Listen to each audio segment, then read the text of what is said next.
DMart retail की दुनिया का एक ऐसा नाम जिसे हम सब जानते हैं। हर कोई वहां से खरीदारी करता है। लेकिन क्या इसके शानदार दिखने वाले ग्रोथ के आंकड़ों के पीछे कोई और भी कहानी है? कंपनी के जो ताज़ा नतीजे आए हैं उनमें कुछ बहुत दिलचस्प बातें छिपी हैं। चलिए आज इसी को जरा बारीकी से समझते हैं। हम सब डीमार्ट क्यों जाते हैं? ज्यादातर लोगों का जवाब होगा कम कीमतों के लिए, और यही उनकी कामयाबी का राज भी है। एक बहुत ही सीधी साधी लेकिन दमदार रणनीति। देखिए, इनका पूरा फंडा सिंपल है। एवरीडे लो कॉस्ट, एवरीडे लो प्राइस। मतलब थोक में सस्ते दाम पर खरीदो, अपने खर्चे कम से कम रखो और इसका जो भी फायदा हो वो ग्राहकों को कम कीमतों के रूप में दे दो। इसी मॉडल ने डीमार्ट को ग्रोथ का एक तरह से रॉकेट बना दिया है। और पहली नज़र में इस तिमाही के आंकड़े भी यही कहानी कहते हैं। तो पहली नज़र में इस तिमाही के जो हेडलाइन नंबर्स हैं वो वाकई काफ़ी शानदार दिखते हैं।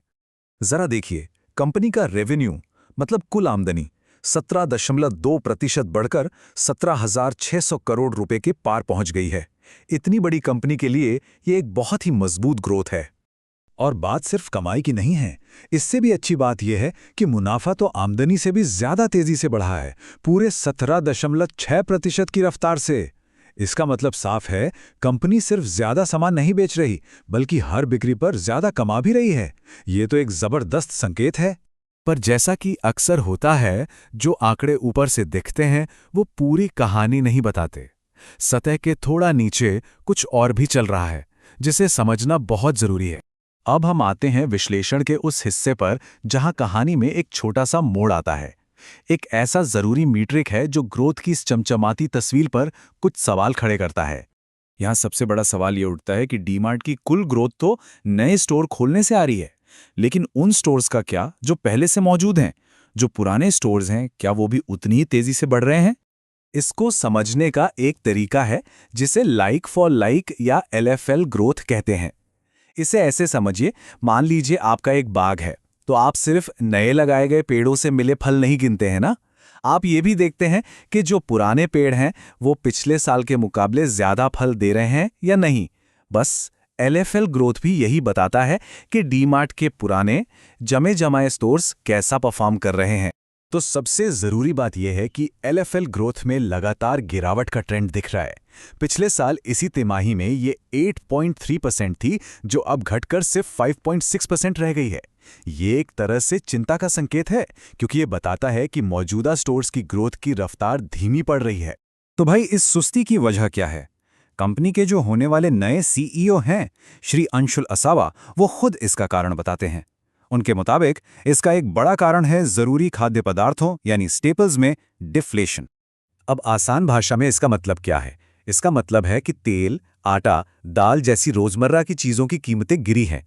तो भले ही लोग उतनी ही मात्रा में सामान खरीद रहे हो, लेकिन कीमतें कम होने की वजह से बिल छोटा बन रहा है, और इसका सीधा असर कंपनी की टोटल रेवेन्यू ग्रोथ पर पड़ रहा है।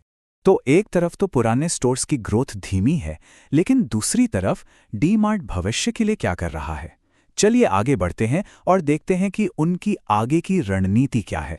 इस धीमी ग्रोथ का एक जवाब है बहुत तेजी से विस्तार करना।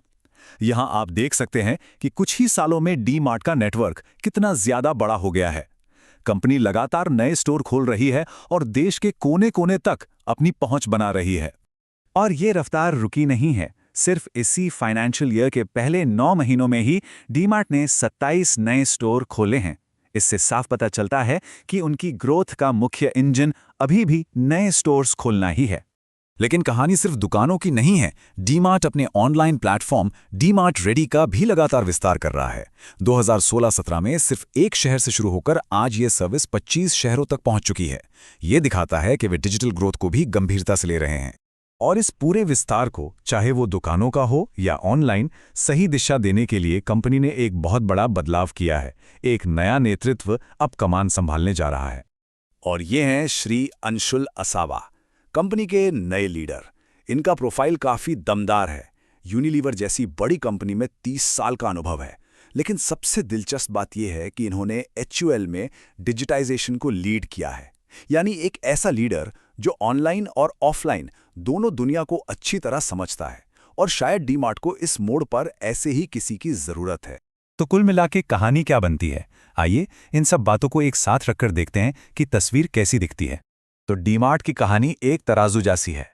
एक पलड़े पर है मजबूत रेवेन्यू ग्रोथ, नए स्टोर्स का तेजी से खुलना और एक बहुत अनुभवी नया लीडर। लेकिन दूसरे पलड़े पर है पुराने स्टोर्स की धीमी पड़ती रफ्तार और खाने पीने की चीजों की कीमतों में गिरावट का असर। भविष्य की कामयाबी इसी बात पर निर्भर करेगी कि वे इस संतुलन को कैसे साधते हैं। तो आखिरी और सबसे बड़ा सवाल यही है, क्या एक अनुभवी और डिजिटल सेवी लीडर के आने से डीमार्ट अपनी चुनौतियों से निपट पाएगा? क्या वो ऑनलाइन और ऑफलाइन दोनों दुनिया में अपनी पकड़ और मजबूत कर पाएगा? क्या हम ग्रोसरी रिटेल के खेल में एक नया अध्याय शुरू होते हुए देख रहे हैं? इसका जवाब तो खैर आने वाला वक्त ही बताएगा।